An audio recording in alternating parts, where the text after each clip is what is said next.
सूचना केवल हमारे विचार हैं, वित्तीय सलाह नहीं। निर्णय लेने से पहले खुद शोध करें। किसी भी लाभ या हानि के लिए हम उत्तरदायी नहीं हैं।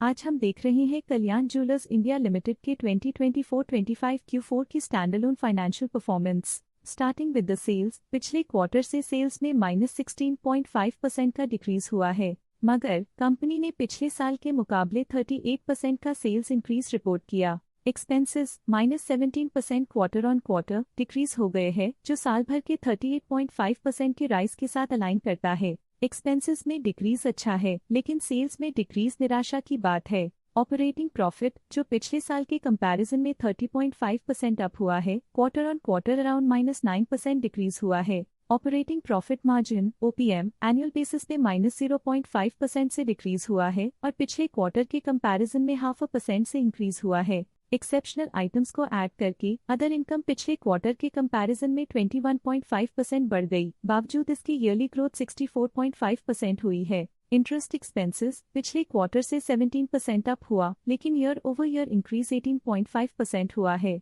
डिप्रिशिएशन कॉस्ट में 11% का क्लाइम देखने को मिला और ईयरली बेसिस पे 24% का इंक्रीज देखा गया। प्रॉफिट बिफोर टैक्स एनुअली 41.5% बढ़ा, लेकिन प्रोसीडिंग क्वार्टर से -14.5% डिक्रीज हुआ है। इस साल कंपनी ने 25.5% टैक्स पे किया और क्वार्टरली कंपनी ने 25.5% टैक्स पे किया है। नेट प्रॉफिट ने ईयर ऑन ईयर 41% का इंक्रीज दिखाया, लेकिन लास्ट क्वार्टर से -15% का कंट्रैक्शन हुआ है। इस क्वार्टर के दौरान कंपनी का परफॉर्मेंस इतना अच्छा नहीं रहा।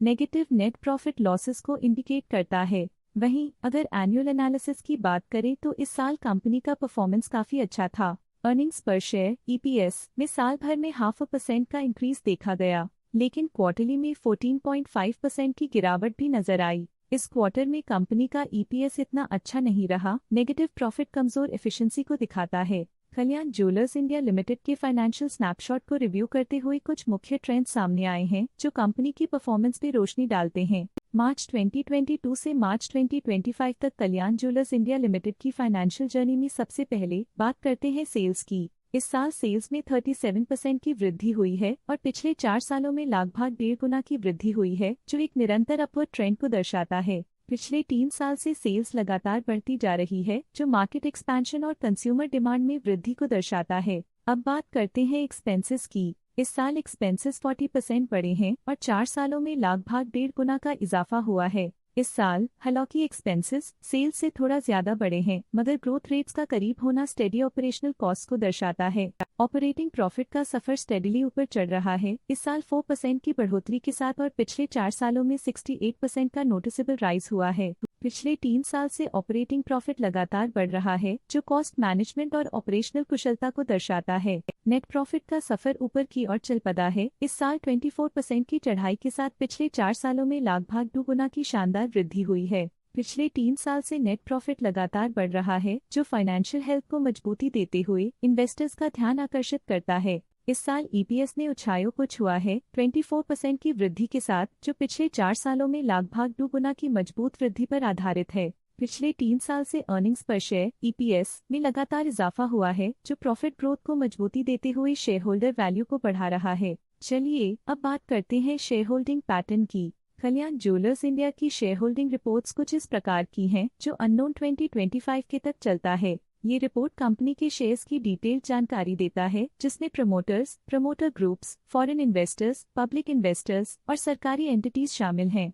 पब्लिक द्वारा हेल्ड शेयर्स का परसेंटेज 7.2% से इंक्रीज होकर 2025 के में 8.29% तक का इंक्रीज से देखा गया। ये चेंजेस स्टेट है कि पब्लिक की इन्वेस्टमेंट कंपनी में क्वार्टर टू क्वार्टर इंक्रीज हुई है। जब कंपनी के शेयर्स का अधिकतम हिस्सा प्रमोटर्स, FII, DII या गवर्नमेंट के पास होता है, तब ये माना जाता है कि कंपनी मजबूत हाथों में है, जो स्थिरता और मजबूत समर्थन को दर्शाता है और इस मार्केट की स्थिरता बनी रहती है। डोमेस्टिक इंस्टीट्यूशनल इन्वेस्टर के शेयर होल्डिंग में थोड़ा डिक्रीज आया 2024 के दिसंबर से 2025 के में, जो दिखाता है कि डोमेस्टिक इंस्टीट्यूशंस ने अपने स्टेक को -1.61 से डिक्रीज किया है। FII, फॉरेन इंस्टीट्यूशनल इन्वेस्टर्स ने अपना शेयर होल्डिंग दिसंबर 2024 में 16.37% से 2025 में 16.89% तक इंक्रीज किया। ये बताता है कि फॉरेन इंस्टीट्यूशंस ने कंपनी में अपना इंटरेस्ट 0.52% तक इंक्रीज किया है।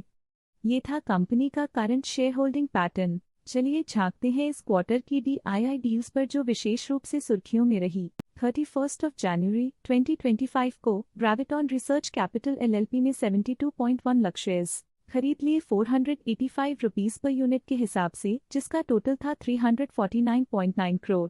31 जनवरी 2025 को ग्रेविटॉन रिसर्च कैपिटल LLP ने 72.1 लाख शेयर्स एग्जिट कर लिए 485.22 रुपीस पर यूनिट के हिसाब से, जिसका टोटल था 350.1 करोड़। इस क्वार्टर के DII डील्स के विश्लेषण को समाप्त करते हुए हम उम्मीद करते हैं कि आपको ये जानकारियां नई इंसाइट्स प्रदान करती होंगी। अब नजर डालते हैं कल्याण ज्वेलर्स इंडिया की स्टॉक रिकमेंडेशन पे। लॉटस स्टॉक का करंट प्राइस 725.3 रुपीस चल रहा है। मोतीलाल ओसवाल ने स्टॉक की बाय रिकमेंडेशन दी थी।